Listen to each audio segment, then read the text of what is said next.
Ini bukan kata kayu nama. Ini bukan untuk menyerang agama Kristen dan Katolik, apalagi agama yang lain. Tidak. Ini sebagai gambaran justru aku sayang. Aku sayang. Kenapa aku sayang? Karena aku meneliti kitabmu. Kau tidak pernah buka-buka kitabmu bahasa aslinya. Aku sayang. Aku hormat. Makanya aku baca kitabmu dalam bahasa aslinya. Apa yang dikatakan kitab 3520 tahun yang lalu tentang agama? Mari kita buka, ketik.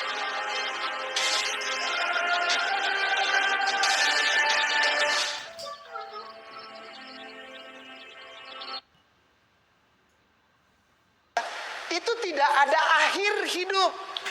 Tidak ada akhir hidup. Tidaknya namanya Torah.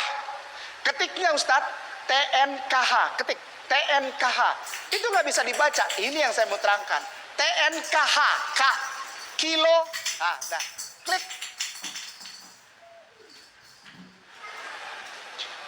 Dibacanya dari kanan ke kiri. Saya sudah janji sama beberapa orang yang ketemu saya tadi pagi.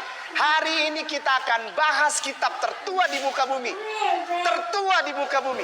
Sekali lagi, kitab tertua di muka bumi. Apa kata kitab tertua di muka bumi? Tentang agama. Kita ikut ke situ.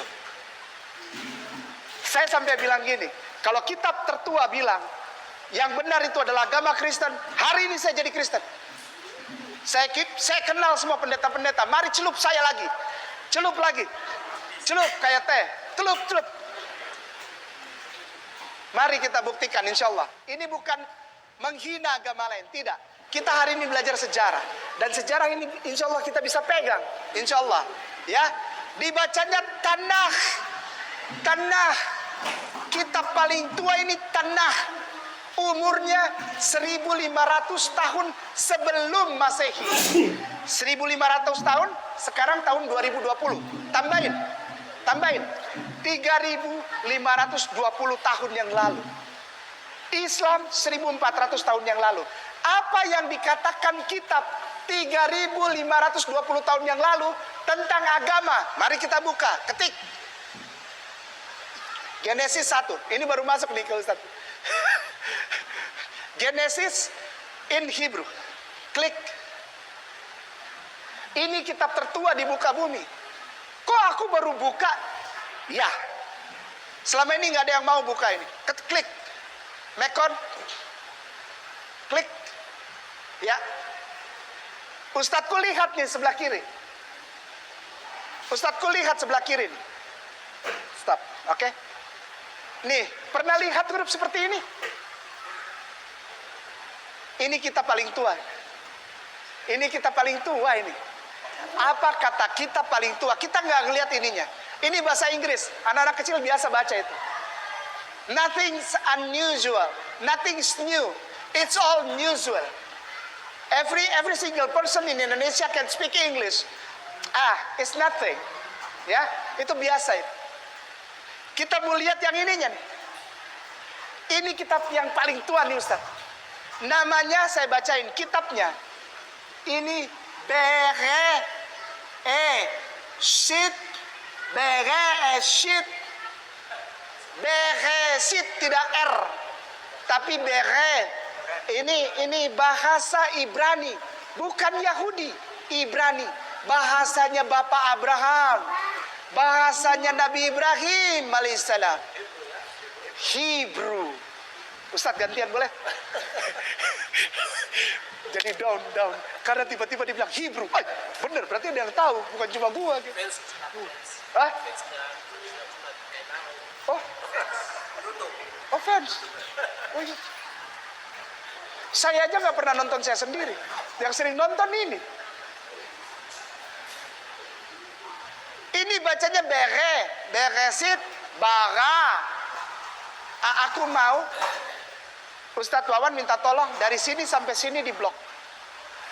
Dari sini sampai sini di blok. Cepat saja, copy. Ada yang mau tulis silakan tulis.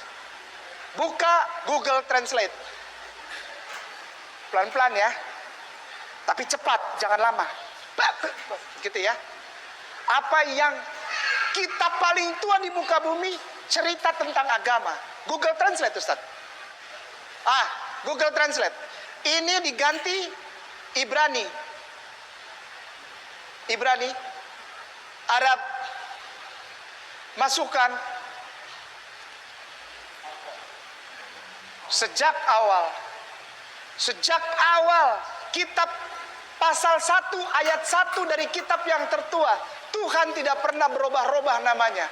Namanya langsung sambung. Ustadz ini diemin ya, jangan ditutup ya. Baik, balik ke sini Ustadz, balik ke Mekon Mamre. Yang lain silakan diingat atau dicatat. Kalau punya HP ikutin ya. Bible klik ke bawah, geser. Jangan cepat-cepat. Sudah? Op. Sudah? Ya. Ada ini nih. Nehemia klik. Ezra chapter 5 klik. Kalau ada yang bosan berarti nggak mau belajar. Duduk tenang. Lihat ini. Udah? Chapter 5. Lihat. Ya, sebentar. Tadi kita udah dapat satu. Nama Tuhan tak pernah berubah dari awal bumi diciptakan. Namanya Allah. Yang memanggil Tuhannya Allah, agamanya apa? Simpan dalam hati. Simpan dalam hati. Jangan diucapkan dulu. Ya, aku ingin Ustadz Wawan dari sini sampai sini di blok. Dari sini sampai sini di blok. Blok. Satu lagi op. Kebanyakan op. Copy. Masuk lagi ke Google Translate. Dikali dulu.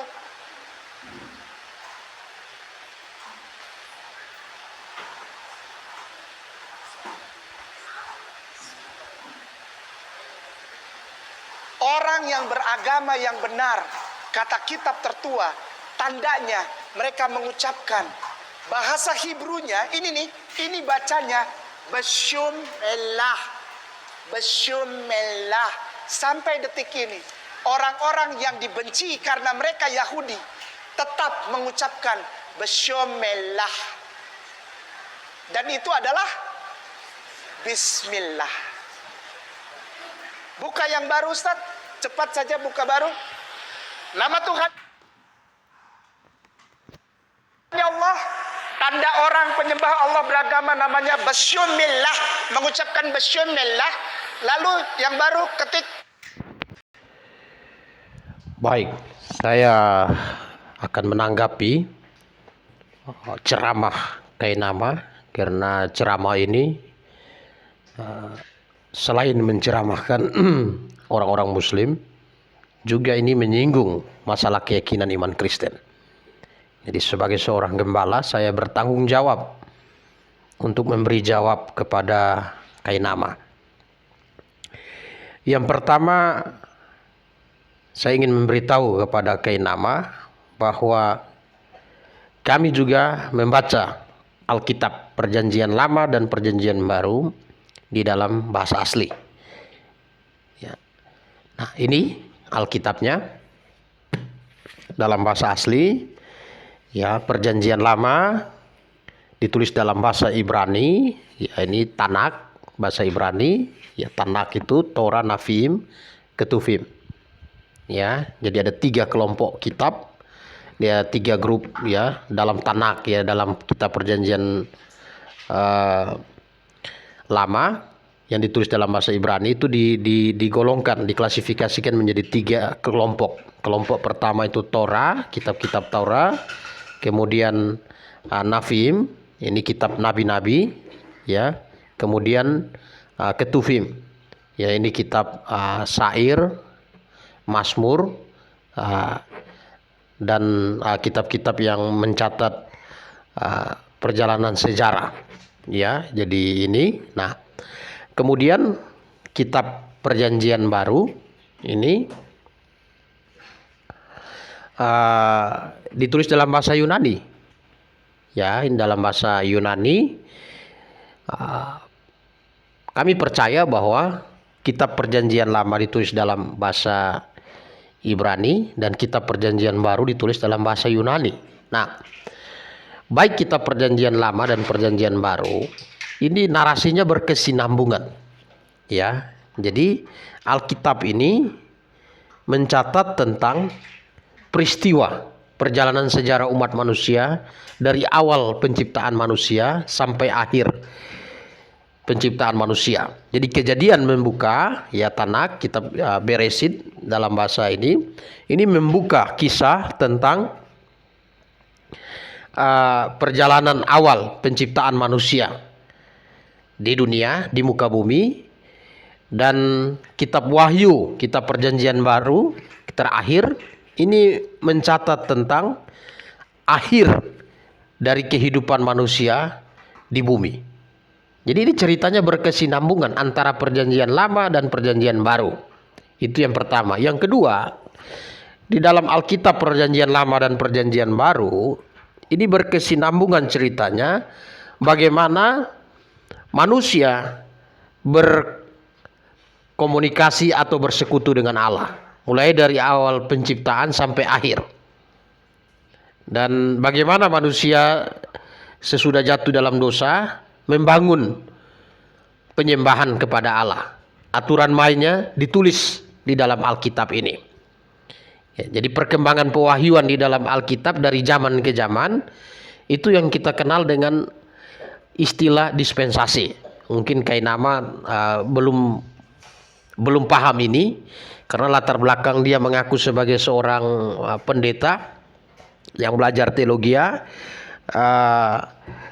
Saya juga meragukan karena tidak pernah menyinggung sistem penafsiran di dalam kekristenan. Jadi ada dua kelompok besar sistem penafsiran, ya, kelompok penafsir dalam kekristenan, yaitu penganut dispensasionalis dan covenant teologi.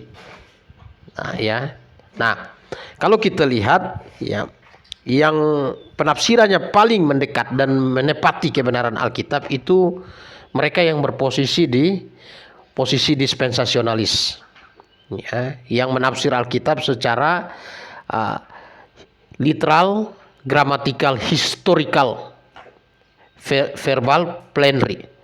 Nah, ya, ini kelompok Kristen fundamental. Jadi Alkitab ini berkesinambungan.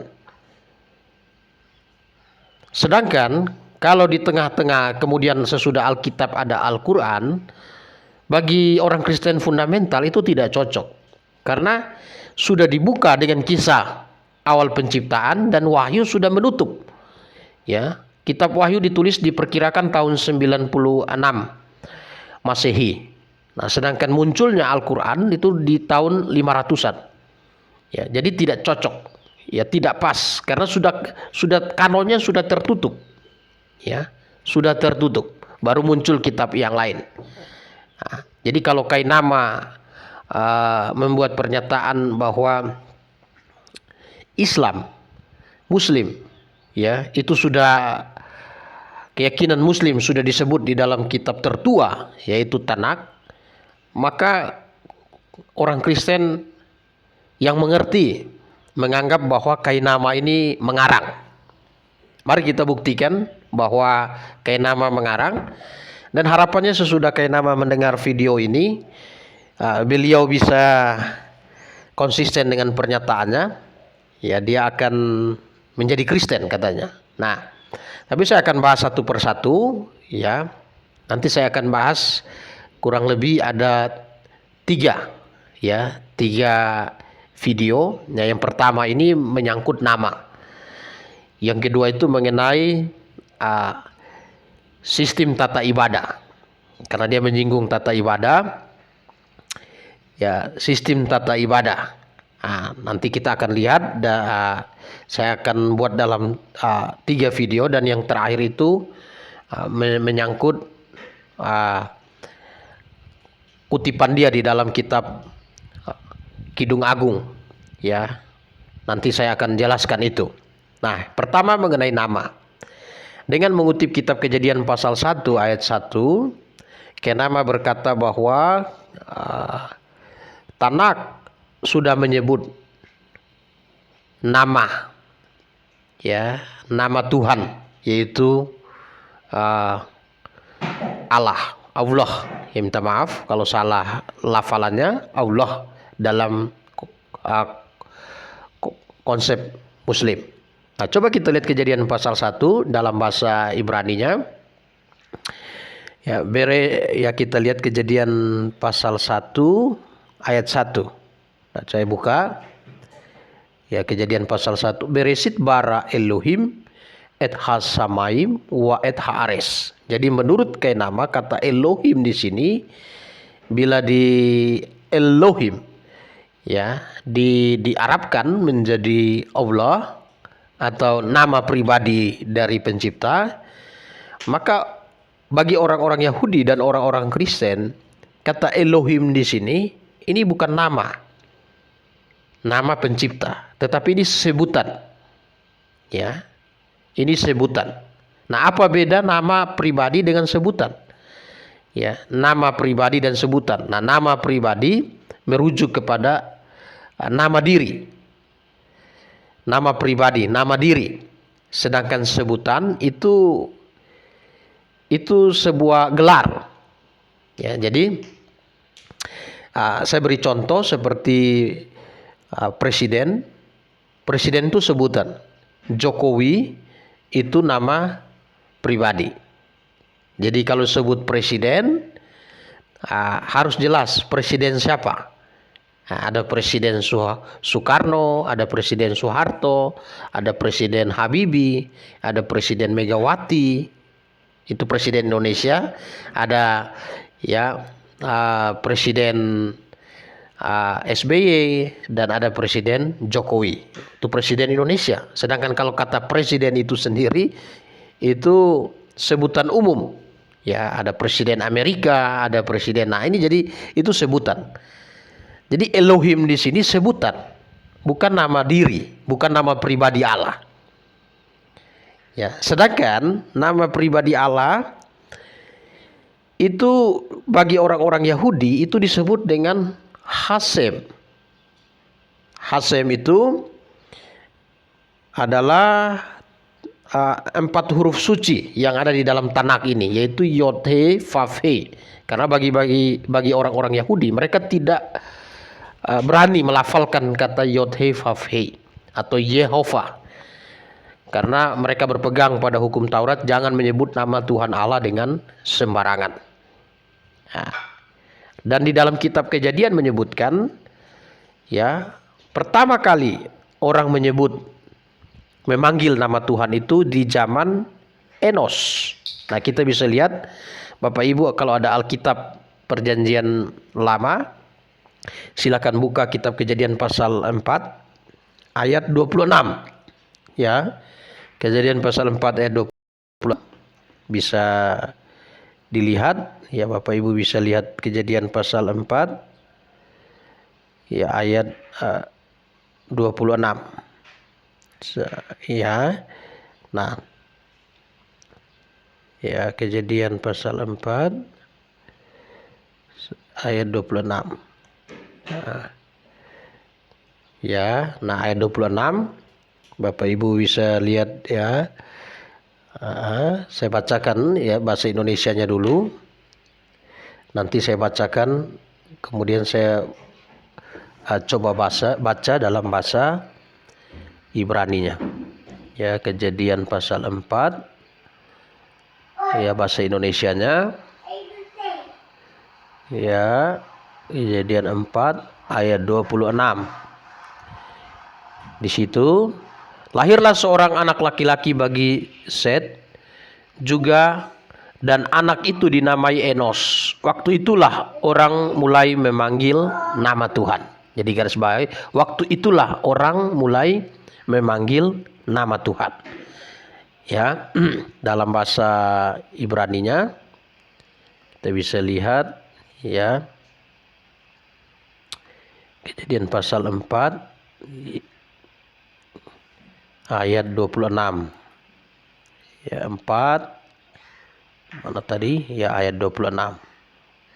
Nah, Kejadian 4 ayat 26 bahasa Ibraninya. Ya. Jadi bahasa Ibraninya Uloset Gamhu, ya, Yelat ben Wayikra et Smo Enos. ya, as hukal likro basem Yahova, basem Yahova. Ya, jadi kalau kita lihat nama diri di dalam Tanakh, ya, basem ini, ya, sem ini nama Yahova. Jadi nama Yehova, ya.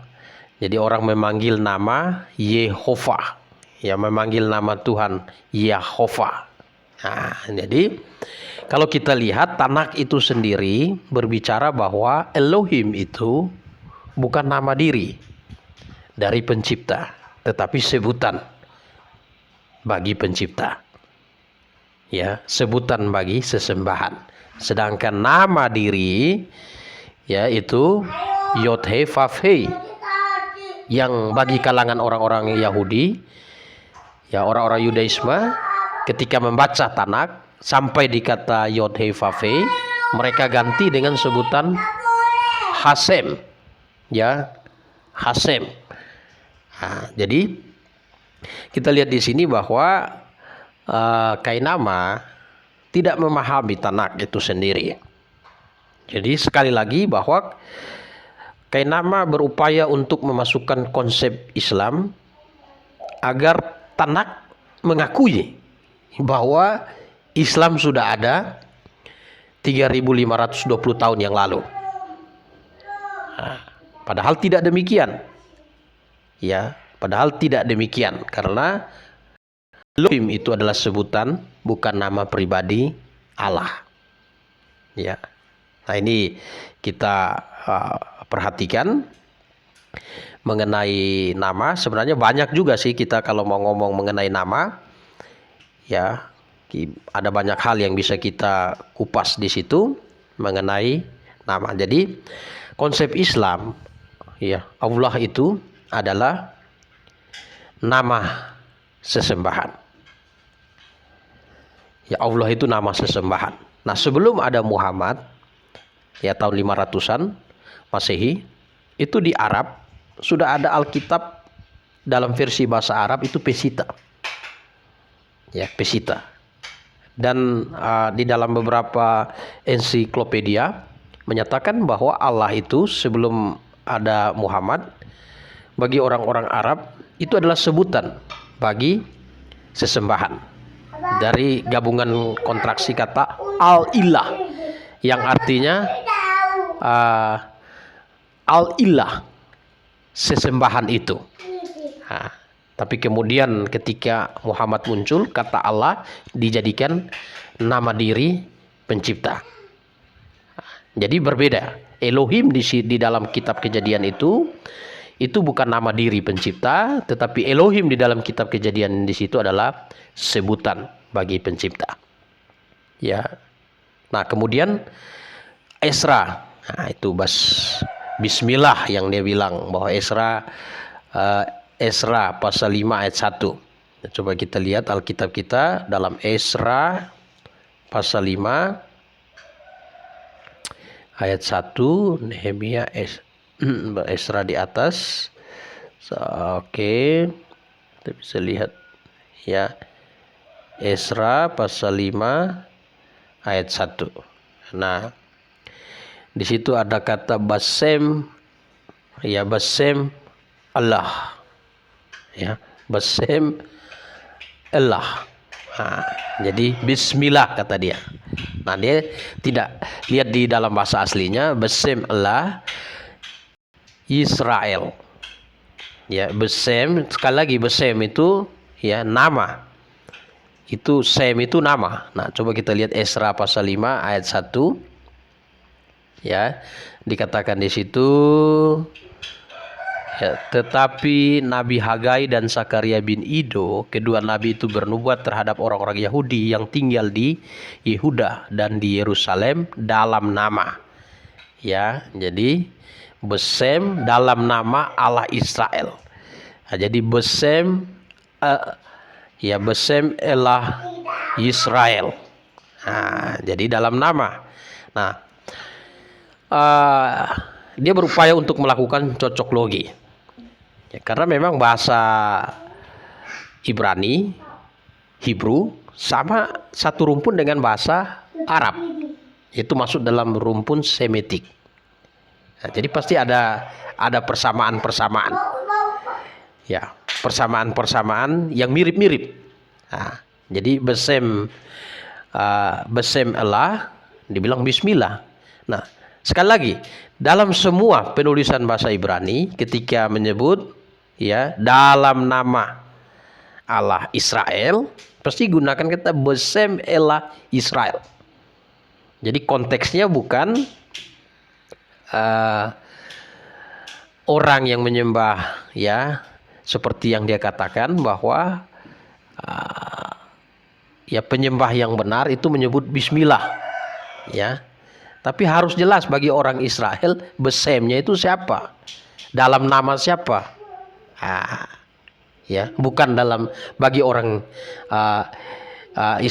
Israel besem bukan besem elah Allah. Tidak. Tapi besem ya, besem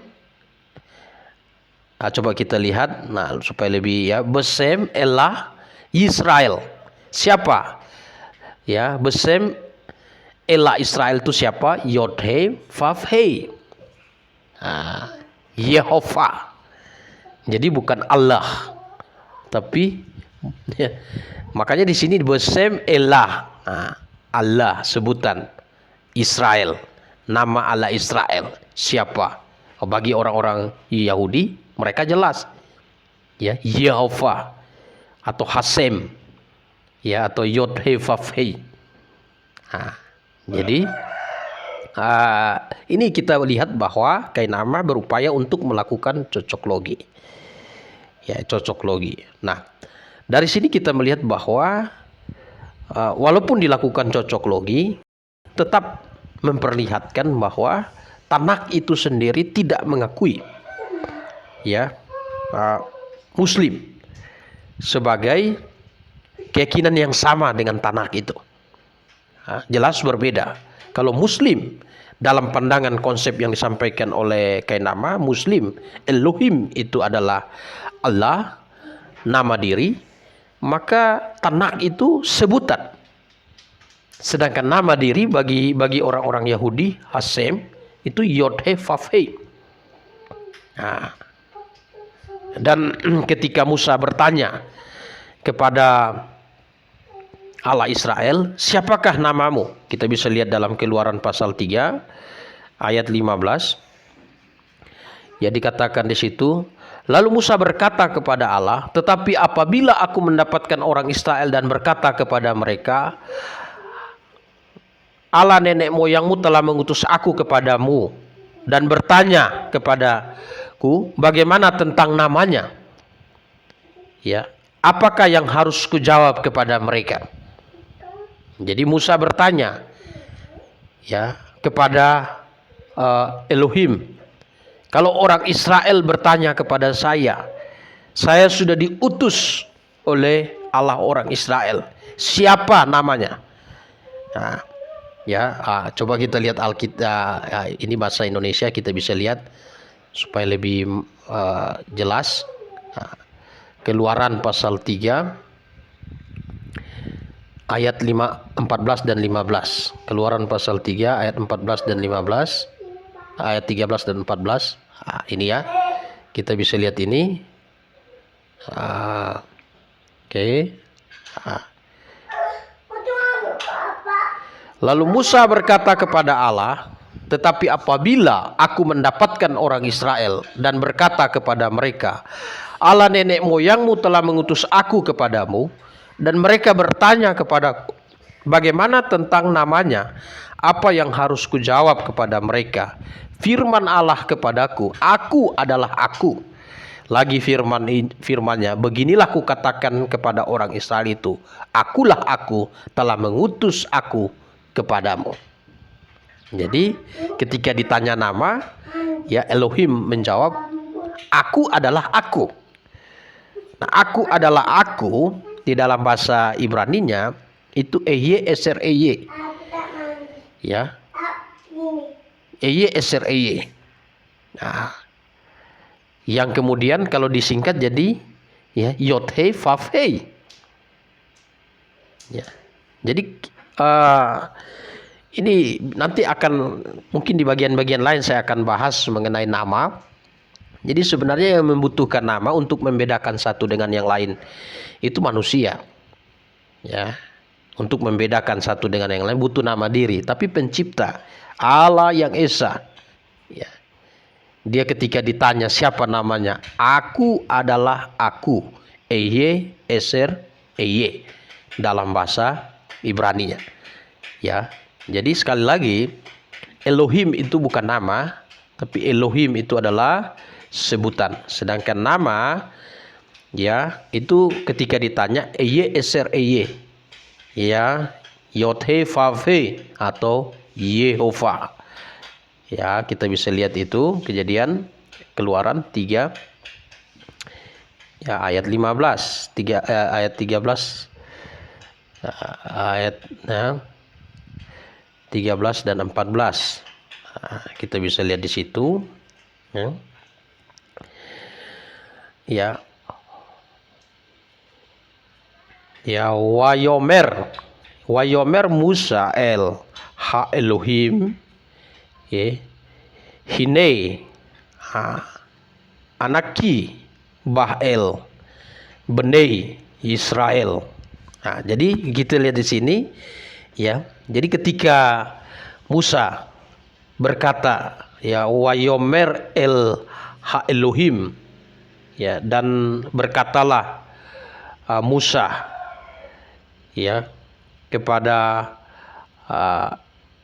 Allah, ya, kepada Allah Elohim, ya, El Ha Elohim, ya. Nah, El Ha Elohim. Jadi sini Musa menyebut Elohim itu sebutan. Ya, kemudian dia minta namanya siapa? Nah, Elohim Haini Aneke Bah El Benei Israel wa amrati lahem Allahi, ya, Allahi. Nah, ya, Allahi terus ya. Dia minta nama. Nama siapa? Nama Elohim. Jadi Elohim itu bukan nama. Nah, tapi itu sebutan. Tapi Elohim menjawab ayat 14. Kita lihat di sini. Nah, Wayomer Elohim el Mose, ya, Wayomer Elohim, dan firman Allah, dan dan firman Allah kepada Musa, Ehye Eser Eye, aku adalah aku. Jadi bukan Elohim. Elohim itu sebutan. Nah, inilah saya buktikan bahwa Kainama berupaya untuk melakukan cocok logi. Dan sebaiknya, ya, Kainama sadar bahwa dia sudah salah, berupaya untuk melakukan cocok logi dan bertobat. Percaya Yesus sebagai Tuhan dan Juru Selamat dan jadi Kristen. Konsisten dengan perkataannya. Jadi demikian dari saya, ini edisi pertama. Nanti kita akan lihat edisi berikut tentang sistem tata ibadah yang mengenai buka kasut, ya, segala macam. Nanti kita akan lihat itu. Terima kasih. Salam sejahtera. Saya Gembala dan Cesuat. Maranatha.